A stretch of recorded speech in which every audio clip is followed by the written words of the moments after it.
నమస్తే ఫ్రెండ్స్, నేను మీ Shravani. Welcome back to Shravani's kitchen. ఈరోజు మన శ్రావణీస్ కిచెన్లో రుచికరమైన గుమగుమలాడే రసం రెసిపీని ఈ వీడియోలో మీతో షేర్ చేసుకోబోతున్నానండి.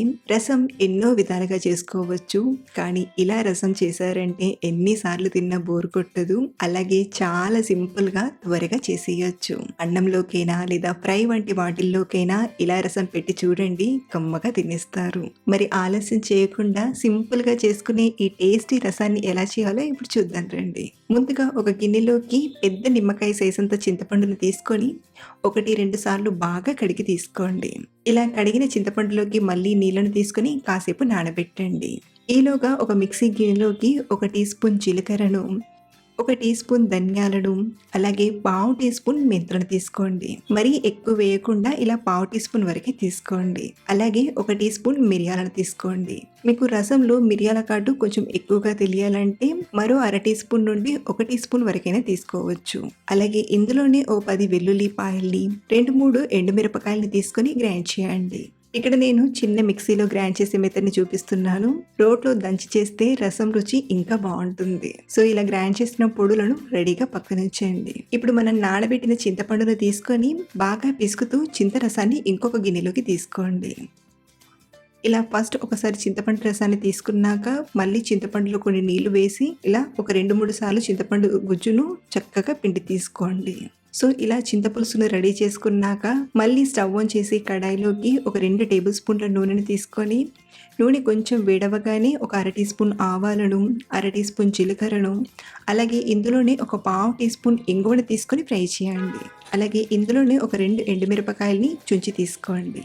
అలాగే కొంచెం కరివేపాకును తీసుకొని ఫ్రై చేయండి.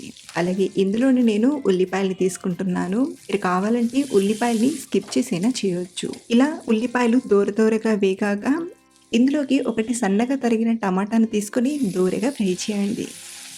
మరీ ఎక్కువ ఫ్రై చేసామంటే రుచి అనేది తగ్గుతుంది. కాబట్టి టమాటాలని కూడా మరీ ఎక్కువ ఫ్రై చేయకుండా ఇలా ఒక 2-3 సార్లు అటు ఇటుగా కలుపుతూ ఫ్రై చేశాక ఇందులోకి మనం గ్రైండ్ చేసి పెట్టుకున్న పొడిని తీసుకొని ఈ పొడిని కూడా కాస్త ఫ్రై చేయండి. మనం ధనియాలు, మెంతులను ముందుగా వేపి తీసుకోలేదు కాబట్టి ఇలా ఆయిల్లో కాస్త ఫ్రై చేస్తే రుచి అనేది బాగుంటుంది. అలా అని మరీ ఎక్కువగా కాకుండా జస్ట్ ఒక 30-40 సెకండ్స్ మాత్రమే ఫ్రై చేయండి. మరీ ఎక్కువ ఫ్రై చేసినా ఇందులోని ఫ్లేవర్స్ అనేవి తగ్గిపోతాయి. కాబట్టి ఇలా వీటిని కొంచెం ఫ్రై చేశాక ఇందులోకి 1/2 టీ స్పూన్ పసుపుని, రుచికి సరిపడా ఉప్పును తీసుకొని కలిపి చింతపులుసును తీసుకోండి. అలాగే మనం చింతపులుసులో ఎక్స్ట్రాగా నీళ్లు వేయలేదు కాబట్టి పులుపుకు తగ్గట్టుగా నీళ్లను తీసుకోండి. మనం తీసుకున్న ఈ క్వాంటిటీకి ఎక్స్ట్రాగా ఒక 300 ml నీళ్లను తీసుకుంటే సరిపోతుంది. మనకు ఈ రసంలో పులుపు అనేది కరెక్ట్గా ఉండాలి. పులుపు ఎక్కువగా ఉన్నా, పులుపు తగ్గినా రుచి అనేది అంత బాగా అనిపించదు. కాబట్టి మీరు తినే పులుపుని బట్టి నీళ్లను సరిచేసుకోవాలి. సో ఇలా ఒకసారి సరిపడని నీళ్లను తీసుకున్నాక కలిపి ఒకసారి రుచి చూడండి. ఇక్కడ నాకు లైట్గా ఉప్పు తగ్గింది కాబట్టి రుచికి సరిపడా ఉప్పును తీసుకొని ఇది ఒక పొంగు వచ్చేంత వరకు వేడి చేయండి. ఈ రసాన్ని మరీ ఎక్కువసేపు మరగబెట్టిన రుచి మారుతుంది. కాబట్టి ఎప్పుడైతే రసం ఇలా ఉడకడానికి వస్తుందో ఇదే టైంలో కొంచెం కొత్తిమీర ఆకును తీసుకొని స్టవ్ ఆఫ్ చేసేసి కలపండి. అంతే అండి. ఇలా మనం రసం చేసేటప్పుడు చిన్న టెక్నిక్తో చేసామంటే రసం రుచి బ్రహ్మాండంగా కుదురుతుంది.